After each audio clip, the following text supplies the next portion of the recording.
Hello, Cotton Branch family. It's Evan, and Josh. hope you are having a wonderful, wonderful day. We're talking about 50 states in 50 days. So, for the past 50 days, we basically went through every single state in the country, and we talked about um, some of the protection laws, right? And where they actually, exceed and where they fail. And so we want to talk a little bit about kind of what that means and go through that. And so the main thing we really want to talk about is the three definitions of what some of these states categorize their laws. And so there's really three things, right? So there's going to be gestation crates, veal crates, and also battery cages, right? And so, Josh, what is a gestation crate? Gestation crate is basically an extremely small crate enclosure for a nursing female pig. They can usually stand and lie down. They cannot turn around, and basically, it's used just so the piglets can nurse, but they have no normal movement. Often you see that they're biting at the bars, causes a lot of mental anguish for sure, in addition to just the general cruelty of the space.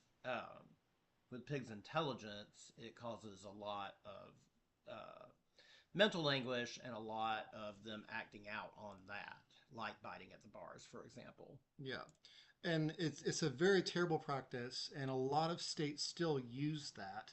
But we're going to show you in a few moments here that there are states that actually banned that, and they actually said, you know what, this is not what we need to do. This is not humane. And so we want to go through that. And so also let's go into veal cages as well. What is a veal cage? Veal crate, excuse me. Yeah, I mean, well, this picture shows you exactly what it is. If the calf is even able to step outside, you see they're restrained, but the cage is generally the same thing as a gestation crate when it comes to they can basically stand up, lie down. Usually they cannot turn around in that crate, and they're not really given um, time outside, beyond what you see there. Yeah, yeah. And sometimes not even that. I mean, like traditionally, they're kept so tight that the calf can stand or lie down but cannot turn around or move freely. That is the definition from the actual industry. Right. They literally say that. And then let's go into the next one, which is the battery cage. Battery cages, small wire cages used to house egg-laying hens in large stacked rows. Each hen gets very little floor space, often around the size of a sheet of paper, with limited height. The design restricts walking, wing stretching, perching, and nesting. And that's completely against their normal behavior, right? Right. And so like that's what we're wanting to have those three categories um, shown here is like that's the only three areas that these laws in America address, right? Yes. It's crazy, and as a farm animal protection organization, we find that people don't know about gestation crates. They don't know about battery cages. They don't know about veal crates. They don't know about any of these things that we're talking about, and that's what we really did this actual education moment. We want to show that these animals um, are suffering, and it's awful, and yeah. But why are we doing this, right? That's the main thing. Why Right. are we even talking about this? Why are we even showing people um, this stuff? So let's go into that.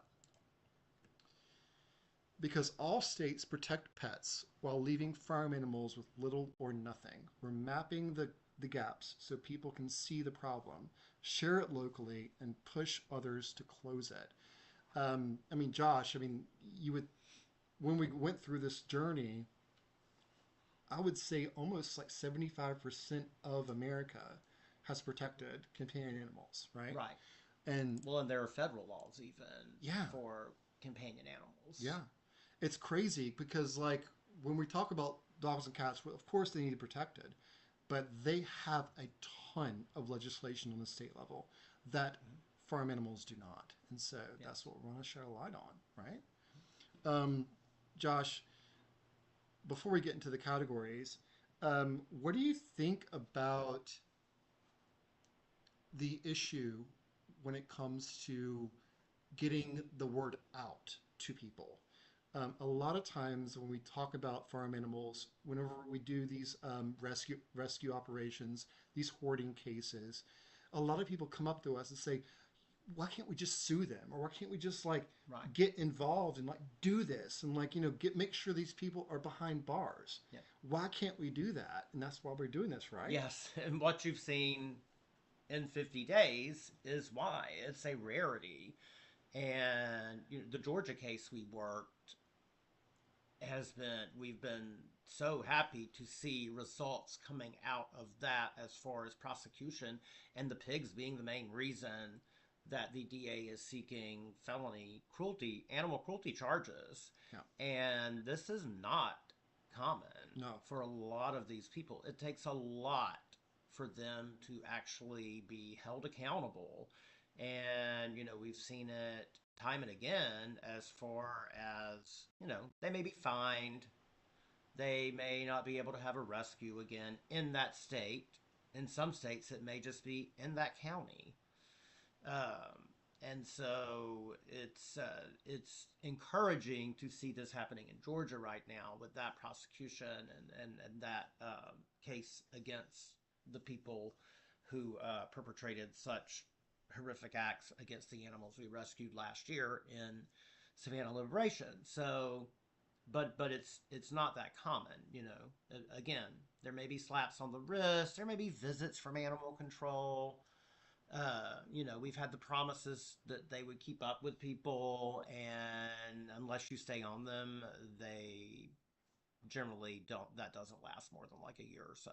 No, it doesn't. Yeah, We've worked with many different organizations throughout the Southeast, and we always come to the same realization. The animals do not, especially farm animals, are not looked at as an actual individual. They're not looked at as someone who needs to be protected. And with the legal system, you really have to be really egregious, yeah, and we'll go into that, like accepted husbandry practices. And if it's outside of that, which is very vague, hmm, extremely vague, they're going to get away with it, right, unfortunately. And there's no federal registry of animal hoarders. right, There's no registry for animal abusers on the federal level. Yeah, there are some that especially in Georgia and Virginia and others, that actually do the state agency actually keeps up with them, which is wonderful. But they can always move and yes, go and let's say they contributed to animal abuse in Georgia, they can go to like Maryland, they can go to New York, they can go to everywhere else, and they can still continue that cycle of abuse, which is awful. right. Something that's encouraging in Georgia is this was the third state where she had neglect and cruelty issues with the states and charges. She wasn't allowed to have animals in at least one other state. I think possibly two, but I know there were issues in two before coming to Georgia. So, if they go through with if everything actually goes through and a jury actually finds her guilty and she serves time, it finally puts some teeth to something that she's gotten away with in two other states and was able to just move to another state and do it again. Yeah, And we've absolutely. seen this with other rescues we've worked on. Yeah, yeah. And Yeah. there's many that like it's exactly like that, Yes. 100%. So let's go ahead and pivot to the categories of the states. So we have 50 states, obviously. We have like four categories. That's what we actually separated out for everyone. So let's go ahead and look at the categories real quick. So the first one's going to be the comprehensive confinement and sales bans. Basically, they're going to be the ones that actually did proactive legislation to help these animals with confinement only.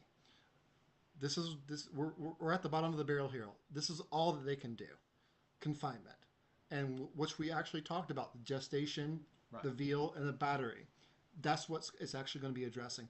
The sales ban really goes into the selling eggs and selling meat from a licensed dealer, and that licensed dealer is also inspected by the state. That's when you see sales bans. If you're not basically approved by the state, you can't sell within the state. So that's the first category. The second category is partial confinement bans. Sometimes they don't do those three categories that we mentioned earlier. They also do either a gestation or veal or only, or sometimes they do something else. There's is partial confinement bans. Right. And then there's the third category, minimal species specific or general care requirements. That is very, very low, which doesn't require any sort of confinement ban, but it does have some sort of general care requirement, like a horse or even a food or water requirement that we're going to go into. And then, of course, the fourth one, which is there's no statewide farm animal protection laws, and we have to deal with the federal, which we'll go into later. Those four um, categories is what we have to deal with in America. I wish we were able to have some sort of a better, higher level, but we're not there yet. We're just not there yet, unfortunately. People still view, especially pigs and chickens and cows, those three categories, they view it very differently, and they want to protect their bottom line, especially the Yeah. producers, correct? So, Well, and that is the biggest issue. Yeah. yeah, yeah, absolutely. Is the actual agricultural producers. Yes. Absolutely.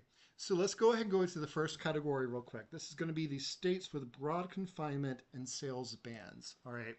So I was happy about this, to be quite honest with you, because I was only expecting maybe three or four. Right.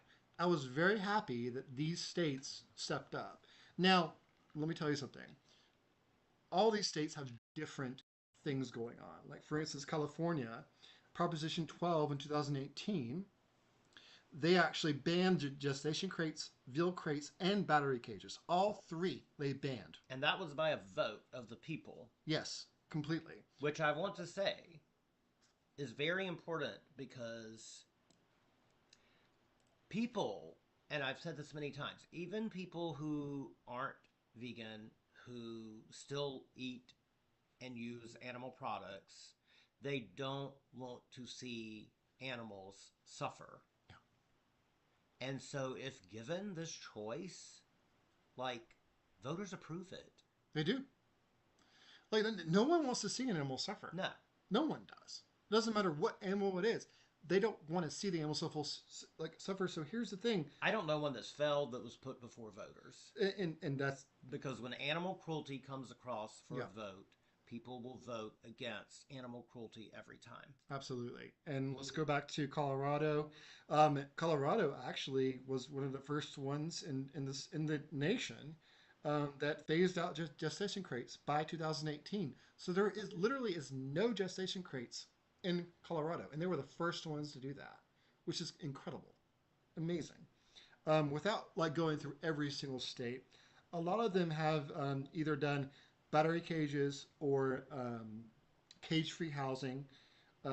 Oregon phased out gestation crates as well, and also cage-free housing and bans the sale of eggs from battery cage systems. Um, what I really want to talk about is Utah. Utah is an outlier. They passed in 2021, phased out battery cages by 2025, and that's a very, I would say, hostile state to some of these animals, right? Right. And I think that's, I would say, a lesson to the Southeast, Yes. right? Because Utah is And typically known, Midwest. and the Midwest, Yeah. especially Iowa and Yes. all over there. Like honestly, Your typical major farming states. yeah, yeah, it's crazy how Utah was actually doing something for animals. That was surprising for me. Yeah. Yes. Yeah. So let's go ahead and go into the next category real quick. This is the partial confinement. Um, and this is Arizona, Florida, Maine, Ohio, Kentucky, and New Jersey. Um, they did a lot. Arizona had a ballot measure, and they prohibited pregnant pigs and calves raised for veal. And they made it very particular that if they can't lie down, it's banned. Right. Now, California went above and beyond Right. that. They need to turn it around. Still, this went to the voters. Yeah, it did. It did Once go to the again, voters. yes. Yes, it went to the voters. But they didn't do the whole turnaround part. Right. They went to the lying down part. Right. If they can't lie down, which is huge. Um, I want to mention Florida for a little bit. Um, with a lot of these organizations, especially, excuse me, these state governments, Florida had a constitutional amendment to actually do that. They were the first in the nation to do that. But the problem is when, let's say, you get somebody in government and they won't enforce it.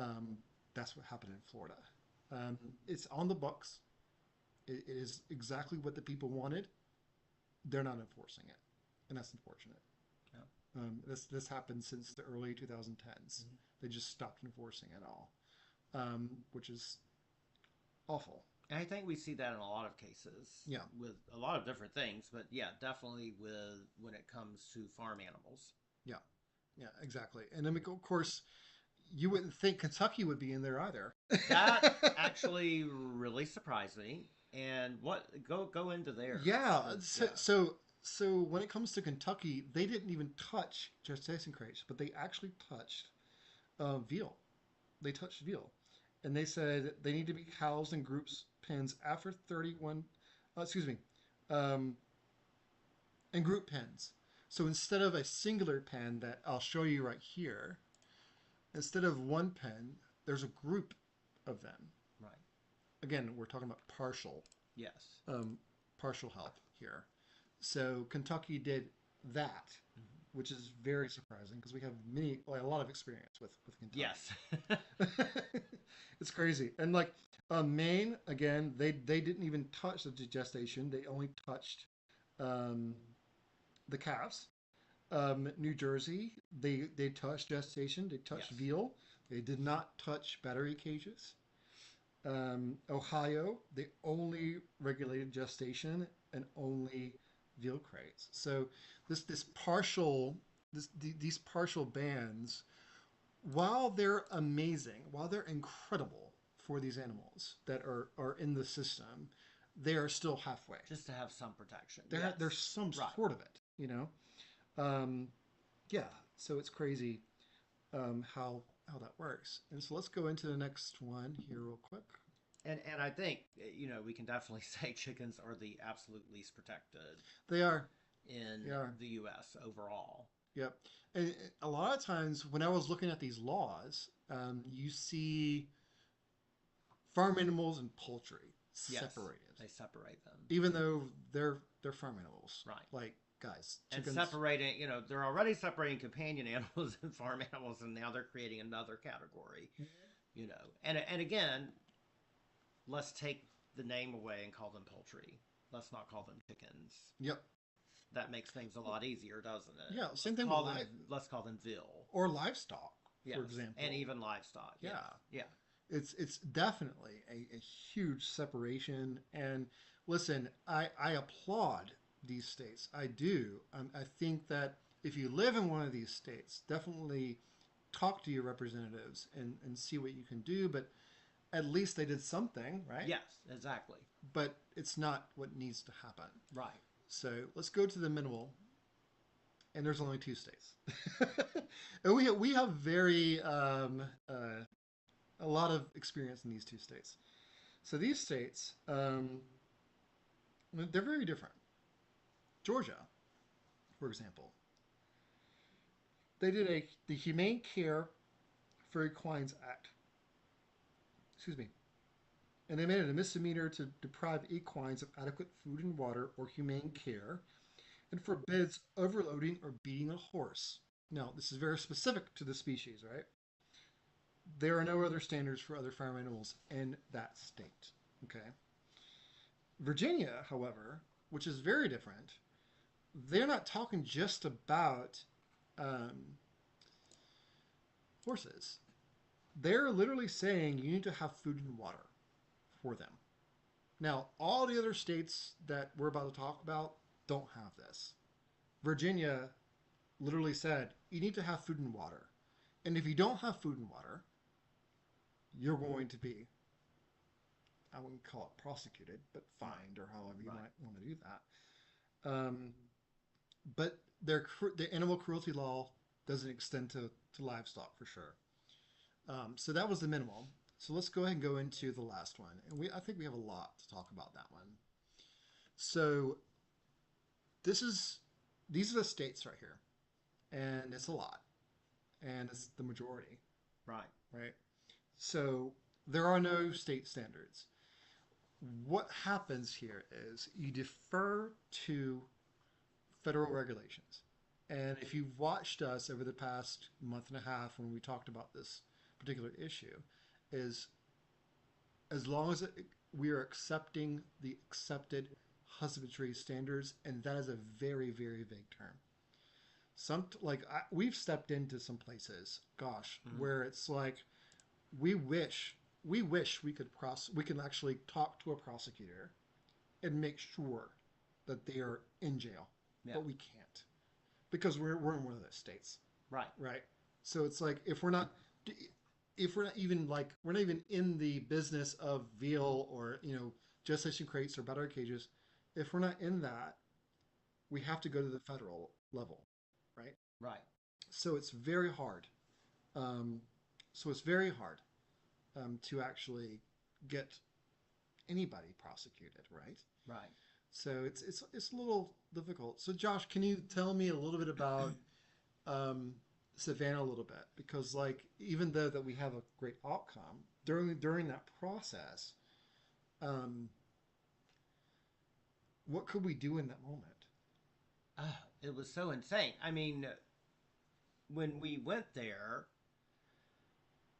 Because we couldn't just take the they animals. no, we could not just go in and take the animals. The state would not secure the animals and remove them from the situation.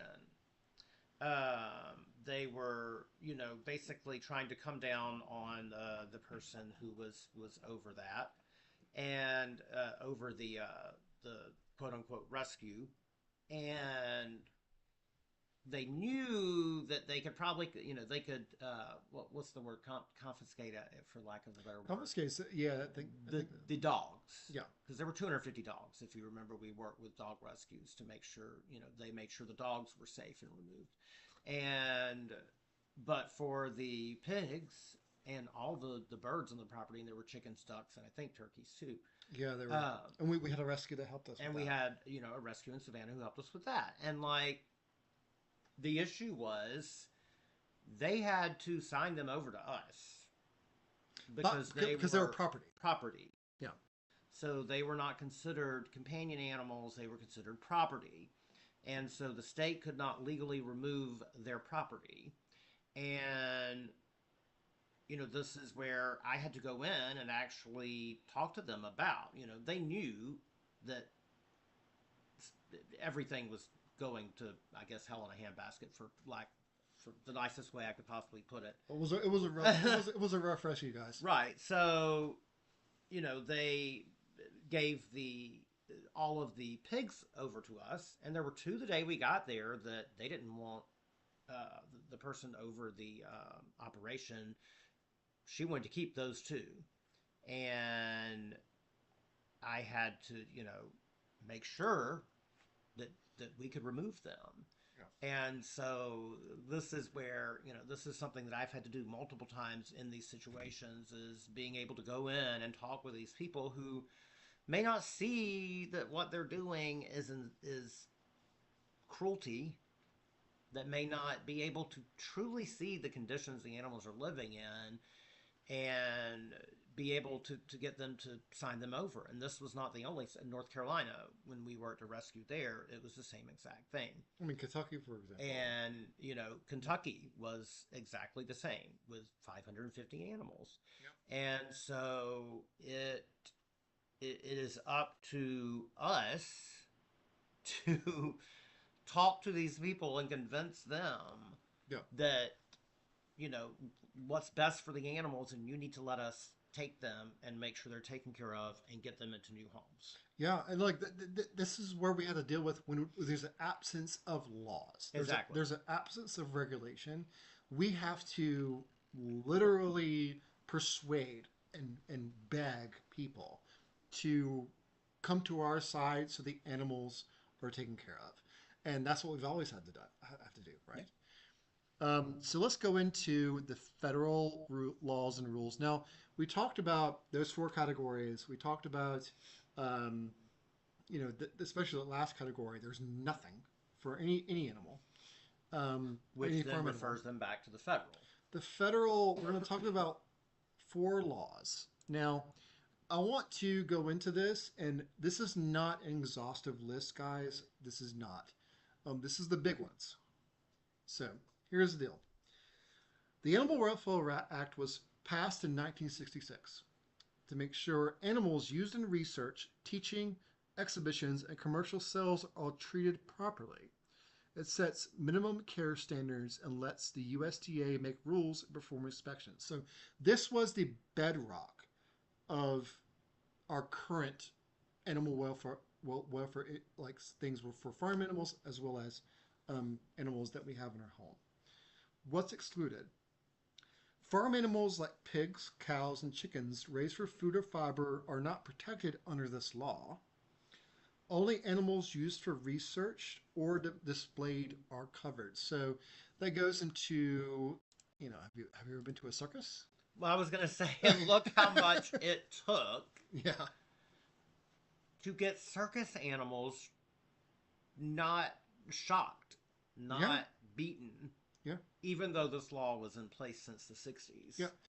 But that was still acceptable. It was still acceptable. Nothing was being done 100%. until people put pressure on, authorities and the actual circuses, and people started realizing, and again, it was the people who made the difference if you think about it, because people stopped going. They started losing money too. Yeah. And that's what spoke, is people's pocketbooks, people using their voices, and people speaking to the authorities to actually do something about the cruelty that was happening. I have a lot of friends who worked in Kristen, for example, who worked to end the cruelty of animals in circuses. Yeah. 100%. And also, we also worked with animals in lab situations. Yes, And we have animals, and have the come animals here. in labs have more rights than animals in the food system. Isn't Yes. that nuts? Like, listen, like I would probably say any major organization in the southeast, in the entire country, have dealt with a lot of the lab Mhm. pigs and the lab chickens and the lab goats and all this stuff, and they rescued them. Right. It's hard to say it's a rescue, but we want to save their life, otherwise Yes. they're going to be killed. Yes. So they're operating underneath a different set of standards than a food animal would be operated underneath. So they actually have protections, which is weird. Yep. Lab people, like lab Right. pigs, right? Which is something, if you think about it, how much people rail against and are so upset by animals in labs being experimented on, Yeah. but you don't see that same type of disgust and anger when it comes to animals in the food system or the dairy industry. Mm-hmm. And, I think a lot of that is, even movies, you see animals being tested on in labs, and it's upsetting to people. And was it Paul McCartney? If slaughterhouses had glass walls, we would have none. And it's absolutely true. Mm-hmm. And, it's what I tell people all the time with here is I don't have to say anything about, going vegan or doing this or doing that, when they meet animals who they have seen their whole life as livestock or as food, and they look in their eyes and they see how they behave and they see how they interact with each other and they see how they interact with them, it starts to make a change in the way people see things and their perception of these animals. Absolutely. And so, I think it's the same thing with labs is, people have seen so much about laboratory research, but how much have they really seen about the treatment of farm animals in the farm animal agricultural industry? Yep. And a lot of people haven't. They haven't.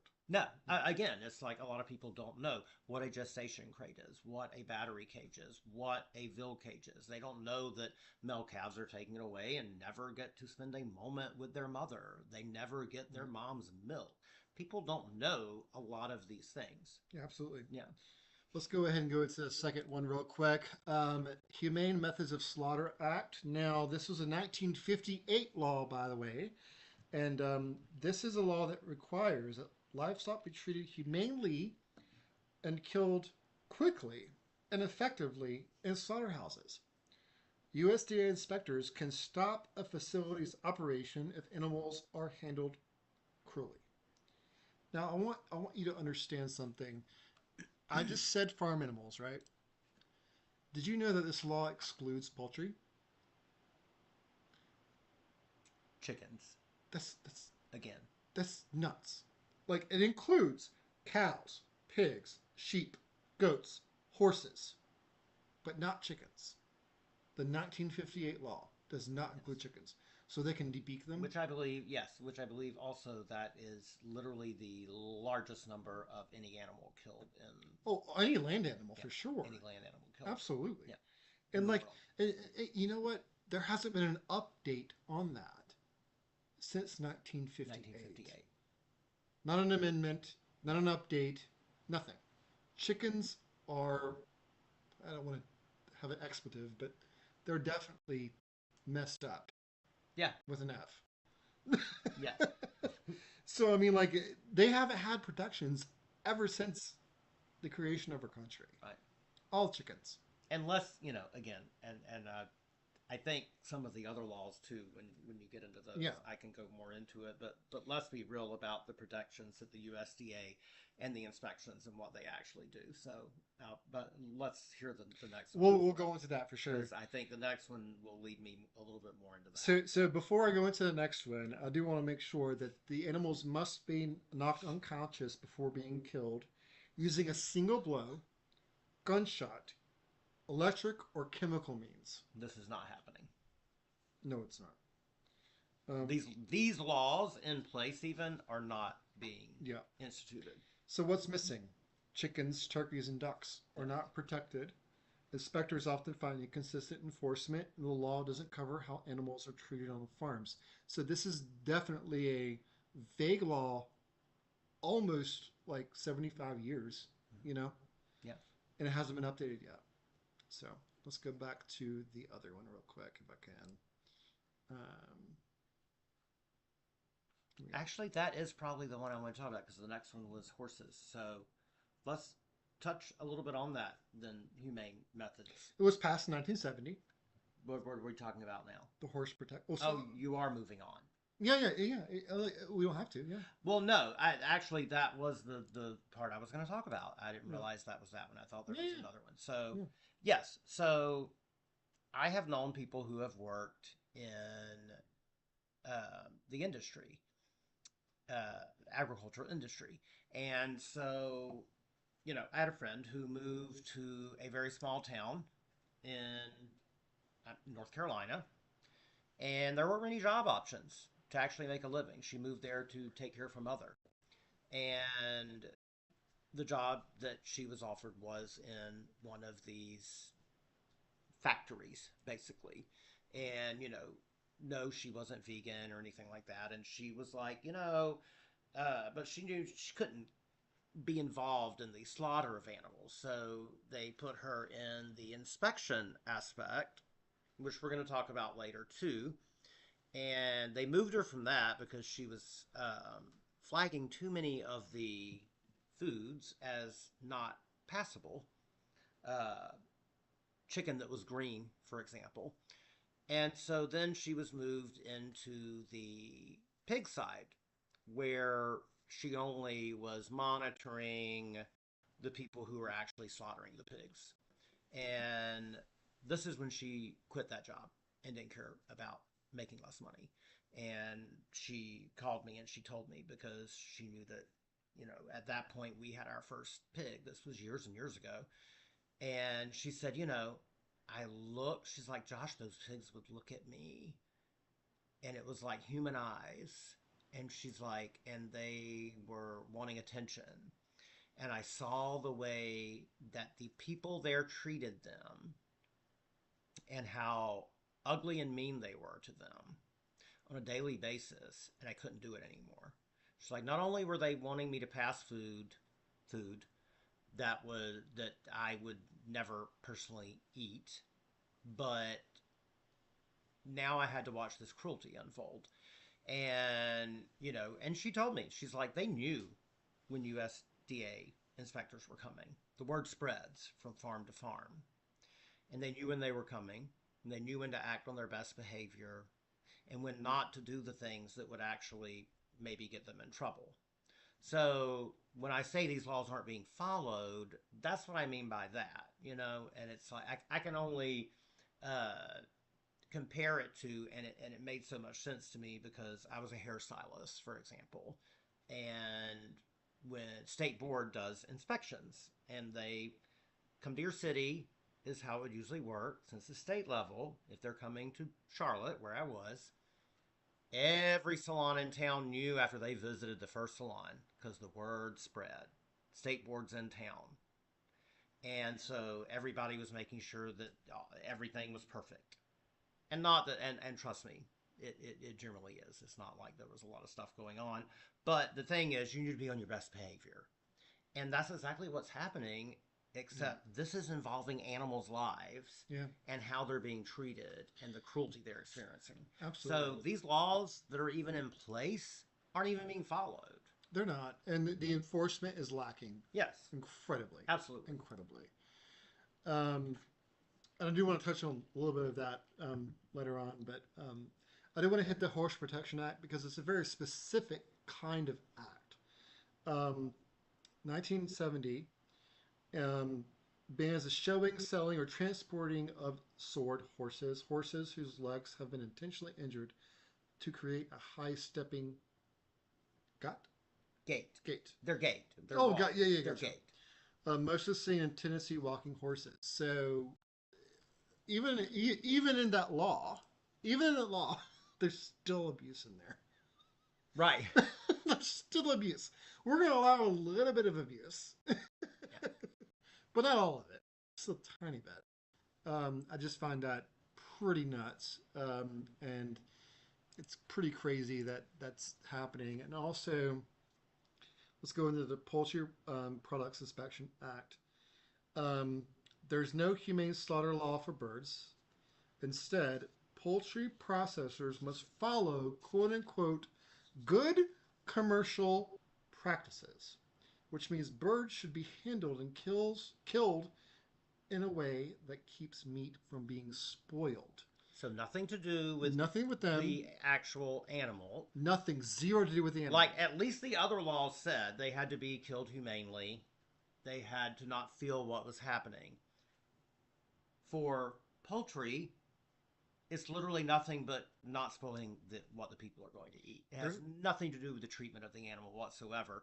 And again, keep in mind that keeping those that meat being handled without being spoiled. And you can't break bones. That's one of the things that they said. My friend's getting in trouble for not passing green meat. Yeah. So how much are they following that law? Yeah. There's no specific penalties for rough handling, and enforcement focuses on food safety, not welfare. And that's what we want to really talk about these laws. It's not animal focused No. whatsoever. It's mainly to protect the industry. It's mainly how can you get the meat to market and how we can protect the meat to market. It's awful. Um, And the last one here, the Organic Foods Production Act, which I think find it very, I wouldn't call it hilarious, but ironic here. The law sets standards for how organic animals are raised. Animals must have room to move, lie down, and act naturally. In 2023, the USD updated the rules for better living conditions and humane treatment during transport and slaughter. Now, organic birds can't be kept in total confinement, which is great. Animals must be identified during transport and protected from heat or cold. Farms have until January 2025, which is of course after that, to comply with these new rules. Here's what's missing. These standards only apply to farms that want organic certification. Correct. Conventional farms don't have to follow them. Right. The law still allows some painful practices like tail docking and beak trimming under certain conditions. Absolutely. So guys, I know that sounds good, but animals are still suffering. Oh yeah. They're still suffering. Well, and in organic farms, again, debeaking and tail docking with zero number one, the practice in itself. There's no anesthesia. But there's no anesthesia. They're feeling this. And I mean, oh my God. I mean, years ago I watched, and this was not an anti-farming, like, vegan propaganda film. This was literally a film about someone who was organic farming, and I watched what they were doing. Wow. Mm-hmm. It was bad. And like people, They were homesteaders showing how to do these different things and how to slaughter animals. And no, it wasn't at all any better than what's going on in all the factory farms. Yeah, I want to tell you guys about organic farming. Like when people say I want organic, when it comes to meat, for example, or animals, however you want to say it, it's a catch-22, right? So you have animals that, let's say they're sick. Let's say that they have a ailment. According to organic standards, they cannot have an antibiotic. They can barely have any pain medication because they don't want that to go into the food system. So what you're going to have is you're going to have an organic animal suffering to get to your plate. I'm talking extreme suffering. No pain medication, no antibiotics. And you're eating nothing. the product Yeah. of an animal who probably died or was slaughtered because of their illness or infection. And we don't know what it is. And you're eating that. And we don't. Your alternative is eating the non-organic, which is pumped full of hormones and antibiotics. I mean, look, it's not a good situation either way, right? Because like, I mean, for the animals it's awful, but for the humans it's awful too. Yeah, if you're actually consuming this. But when we talk about the animals, right. It's like like conventionally, yes, they want to keep the animal alive to slaughter, and the organic, there is no. They just want them to die. Well, it all goes back to viewing them as a product. Correct.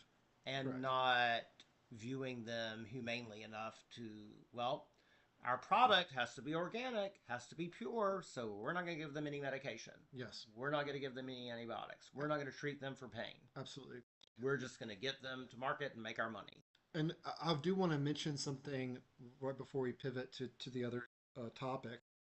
There is a law out there, which is called the 28-hour law.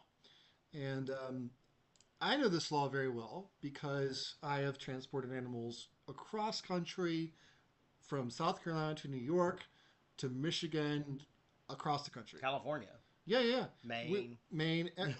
We have transported animals everywhere. However, there is a federal rule and a law that you have to follow.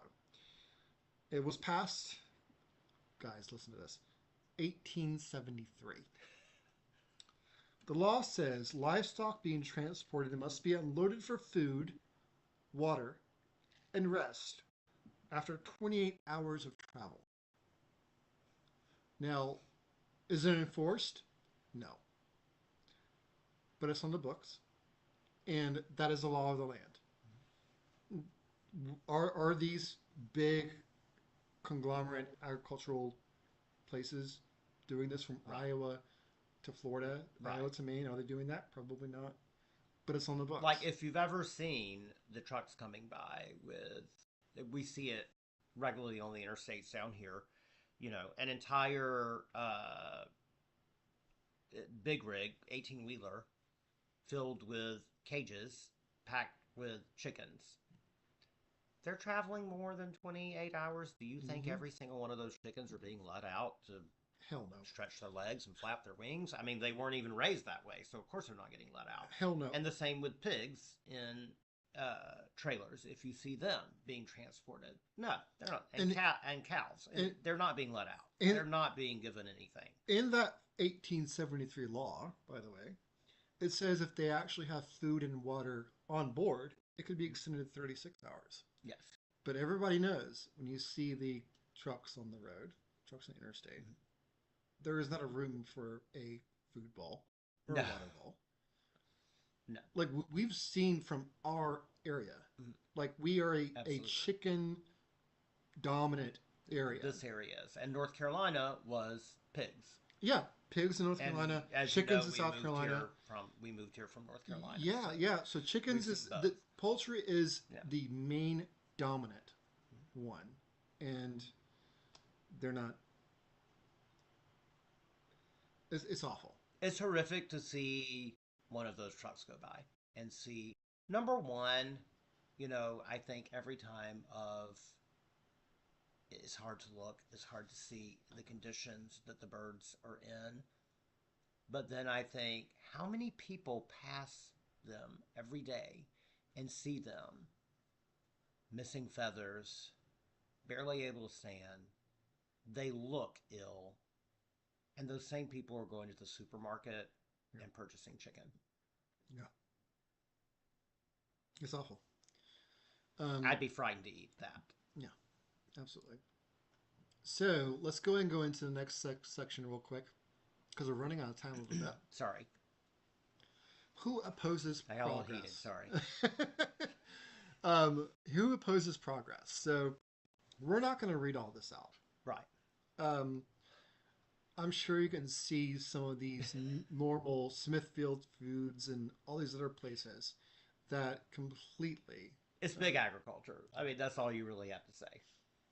And that Yeah, includes dairy industry, and obviously the different food, quote unquote, companies and different farm bureaus um, that are opposing it. yeah, And they have very deep pockets and are able to lobby these members of Congress and people in their state to keep these laws yeah, off the books. absolutely. And that's why we did this whole series. We wanted people to understand that not only these are the laws on the books, this is what we actually have been doing, like what the country has been doing, rather. Um, this is who's behind it, and they won't allow debate. They won't allow a senator to do that. That's why the states are stepping up because on the federal level, when you actually look at the federal level, you're going to see people from both parties and independents go straight to the lobby and get money from that lobby, and it's unfortunate.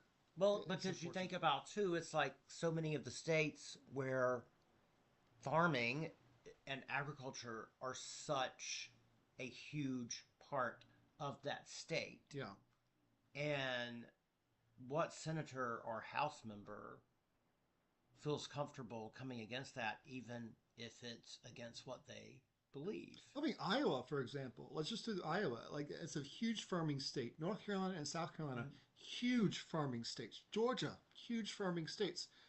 I mean, I would say that most of the Southeast, like minus Mississippi and Alabama, the main area in the Southeast is Virginia, NC, SC, and Georgia, and then you have the Midwestern states, Yeah, which are typically your cow state. I would call them cow states. yeah. Um, and then And that's Iowa's pig too. Yeah, yeah, Iowa's pig too. So you have these very specific industries that dominate not only the political sphere, but also um, the business, The the business, jobs. the jobs. Because I mean, otherwise, yeah, they're employing hundreds and yes. hundreds of people. Again, it goes back into these small towns like in North Carolina, and this was Well, not an well, anomaly. Eastern North Carolina, Yeah, for Eastern example. North Carolina. This was not an anomaly what my friend experienced. And we have rescued pigs in these areas before, and when you go there, it's like this is where everybody works. Hmm. The only other places to work in town are businesses serving those people, basically. Yeah. So your fast food restaurants, your gas stations, your like discount stores. They're not large towns. They are poverty-ridden towns, and this is where people work. And I've talked to so many people too who went. A lot of people who have gone to give water to the pigs as they're coming in to the slaughterhouses, Well, basically what was it called? Bear Witness or and whatever? bearing witness, Yeah, yeah. yes. And many of them who have actually talked to truck drivers, for example, who said, this is the only way I can support my family and not do long haul truck driving. Yeah.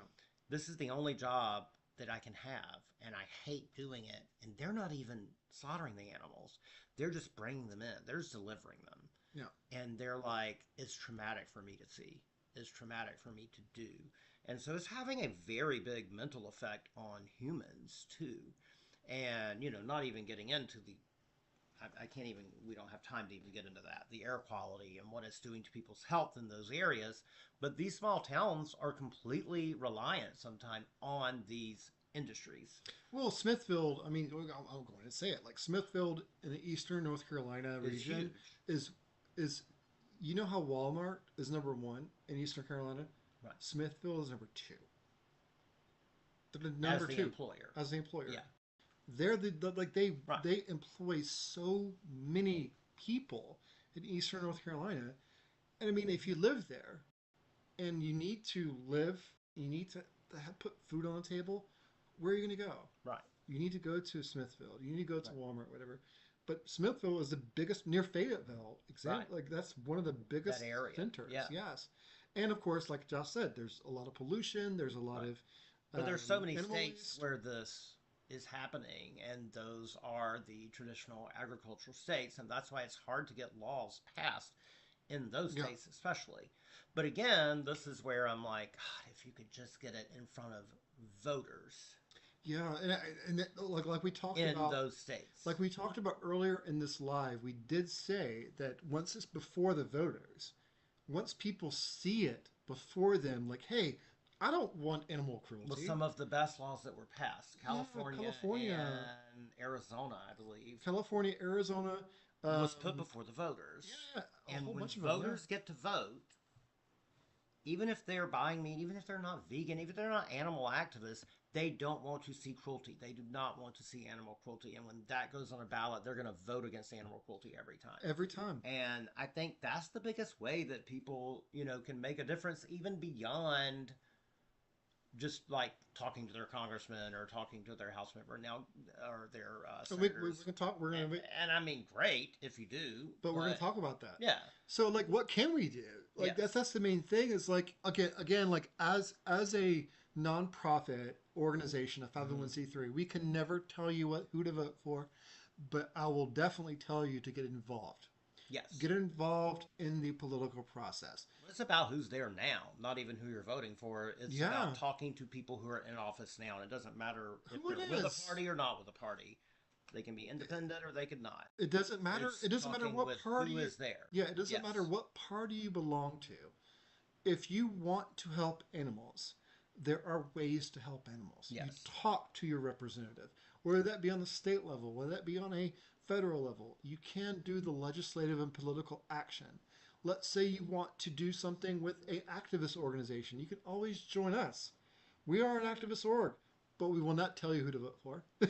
right. But we will champion the rights of the animals that we absolutely champion. Yes, Consumer choices, Joss. So yeah, obviously that's a no-brainer. I right. mean, right? Like consumer choices. Let's say that you want to not support some of these very, very intense um, slaughter practices as well as confinement Yeah. practices, right? Well, and it's like something we've seen with pressure being put on different companies like Starbucks and some of the other companies who have gotten rid of using products from like using eggs from chickens who had were in battery cages, Yeah. using Starbucks did that actually. yeah, Yeah. I think even McDonald's has McDonald's did that as well. yeah, Yeah, and I mean there are corporations that's who huge, are they are doing the right right? thing. It's a step in the right direction. Is it where we want them to be Right. right now? No. They they're still animals are still dying, but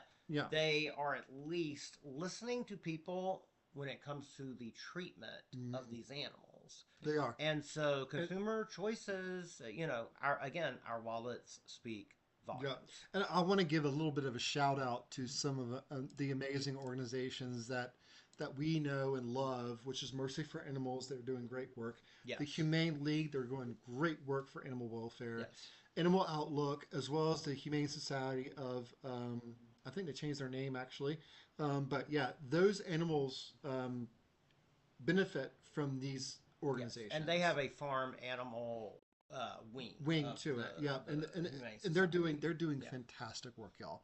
So we encourage everyone not just to get involved with us, but also get involved with other organizations that are doing the hard work.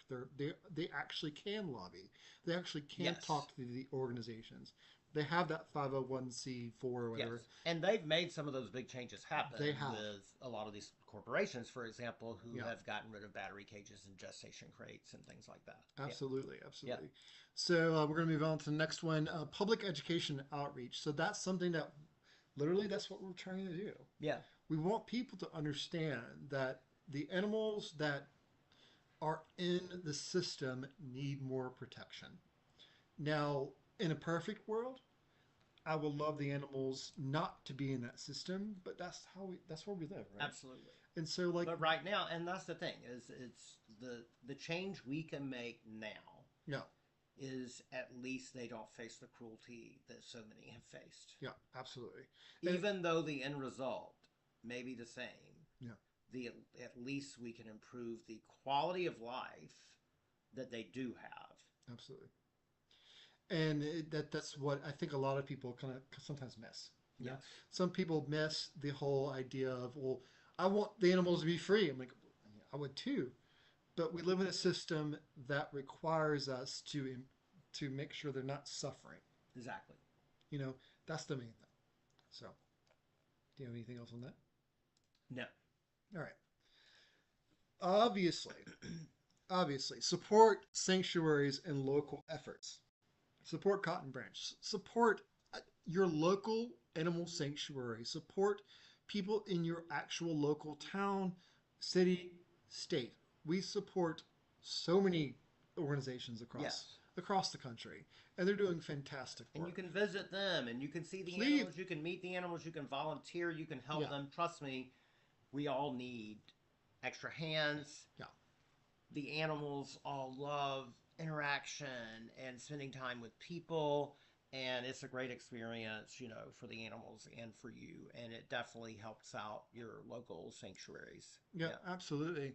And the And la you get to see what's yeah, happening, what that organization is doing for animals, how the animals are being cared for, how the animals are being treated, and and it's great. Something I get to hear a lot is how great it is to see how happy to come out here and see how happy these animals are, oh yeah, and to see them getting to enjoy just their natural lives hmm and to be themselves and to have space and to love each other and love on people and love attention and just yeah the wagging tails and just the happiness. Yeah, it's a great experience because especially covering this and like Jess said, this breaks my heart.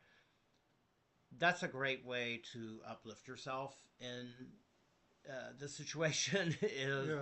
to visit somewhere where the fortunate ones who have been rescued and see them living their lives. Yeah, Absolutely, I mean, like 100%. I will always say that, like it really does break our hearts too. Yeah, But you can go to a place like us or your local animal sanctuary that is right near you.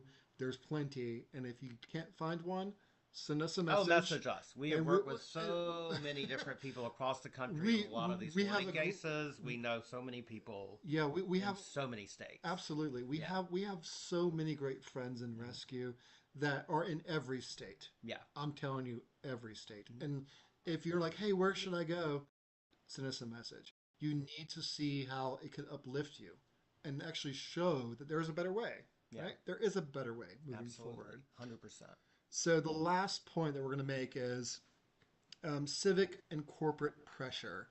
Now, I know that sounds like it can be a little hard to do, um, but a lot of things in life is hard, you know? And I think whenever we talk about these animals that need to be rescued and the animals that need to be out of the system that they're in, you need to pressure others. As a 501c3 nonprofit, we can't tell you who to vote for, we can't tell you who to pressure, but we definitely encourage you to absolutely get involved in the political process. Please talk to your representatives. Please talk to whoever is in your town, city, state, or federal, and talk about these issues and let them know like this is what really is important to me. Yeah. This is important to us. Right. And if they understand that, hey, there's my constituents that actually say, you know what, yeah, this is important to me, and there's a growing voice of that. Mhm. What we actually talked about earlier in this live, we can change some of these 1950, 1960, 19... 1873 There's an 1870 laws. there's an 1873 law that hasn't been changed in over 115 years. We need to basically try to change that, and only can change it if you talk Right. to and be involved in that political Well, and process. remember too what we talked about earlier. So many people who don't know what a gestation crate is, who don't know what a veal crate is, who don't know what a battery cage is. Some of these people in power don't know what that is either. Yeah. They've never been to a farm. No, Are you kidding me? unless they're from Iowa. Right. I mean, they really may not have any idea what this is. So it's like, you could be enlightening them too, like, oh, wow, I didn't realize that's what a gestation crate was, and this animal cannot even stand up. That this animal is confined to the space that they can't even turn around in. I didn't realize this is what a battery cage was. Like, so it can be enlightening to them too. It may not be that you're going in there going, you're wrong on this. Mm-mm. They may not even know.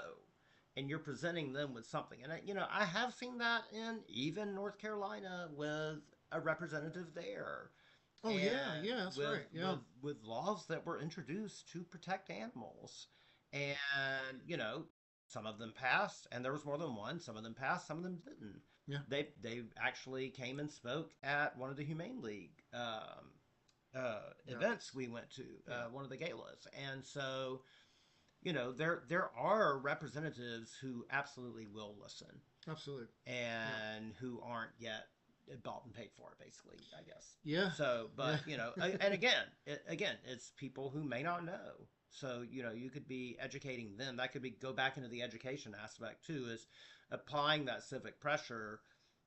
But it could be actually educating them too. Yeah, and I also want to say something like everything is local.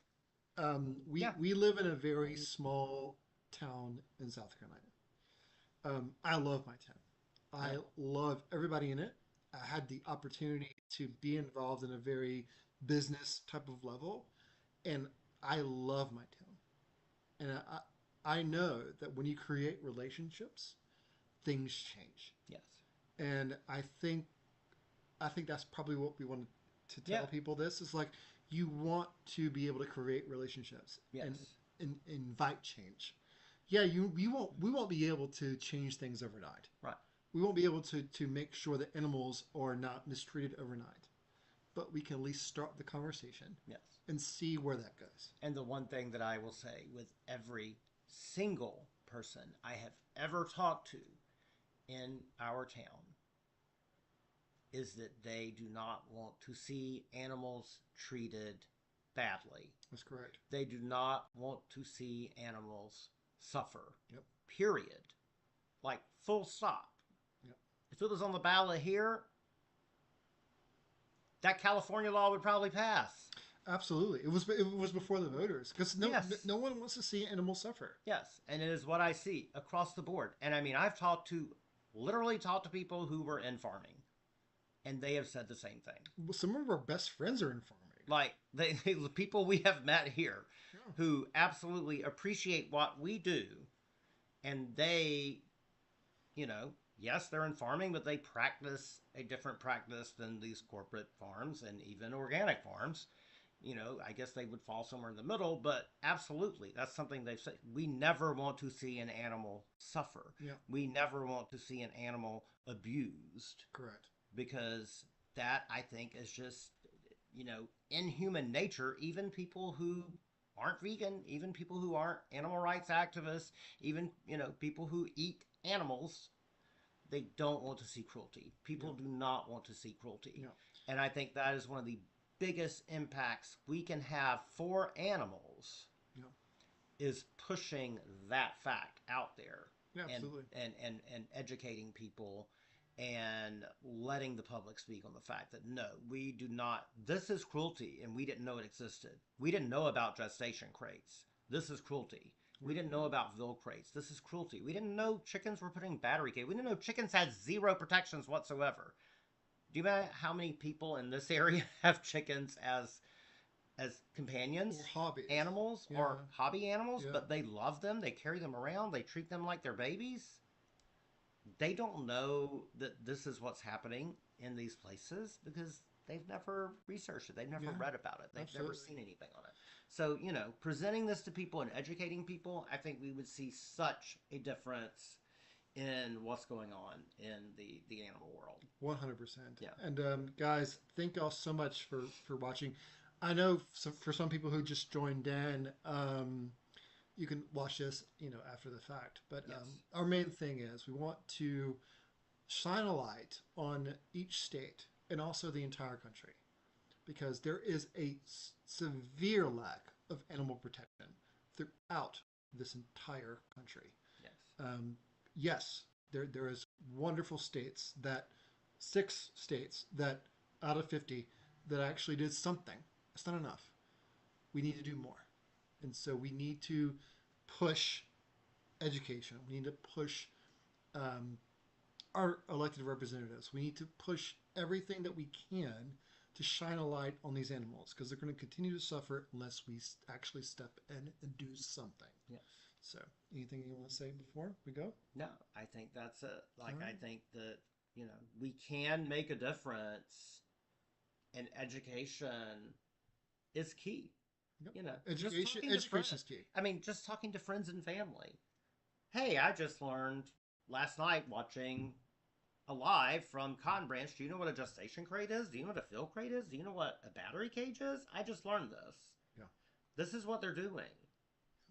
Do you know that the organic foods you're buying that they're not allowed to treat them with any medication whatsoever? So you could be eating animals who died of some sick death, like a sickness. You could be eating that. Yep. Like it, educating them on their level of where they are in their. I always call it. We always say it's like we accept people on wherever you are on your journey to treating animals better. Yes. And so that's something that can meet those people wherever they are on their journey. Because maybe on their journey, they just don't want to see animals treated badly. Yep. Maybe on their journey, they just don't want to eat an animal who could have been ill or could have been pumped with hormones or antibiotics. But it's all about the journey. Absolutely. Absolutely, y'all. This was a very heavy conversation, but I encourage you to watch it all. If you just joined in, watch it all. And And if we you have questions and you watch this after the live, feel free to message. We're happy to talk. Yeah. Yeah, absolutely. We had a great time researching, going through the whole thing. I wouldn't say great time, Well, but I would say it's eye opening. Yeah. It was eye opening, and I'm like, what? What is this? Like, I can't believe this. And Like a so, lot of, we may have known a lot of the laws on state levels like now, but to see, yeah, some of the ones are like, this was 1958 was the last time this was changed. This was not and 1873, and there's zero and amendments. nothing has been changed. Yeah, Like, what? yeah, Yeah. it's crazy. Well, I hope y'all have a wonderful rest of your evening. We will see y'all hopefully soon. We'll try Yes. to do live soon, but we love you, love you guys, and we hope you have a great and wonderful night. All right. Thank you so much, y'all. See you later. Bye, y'all.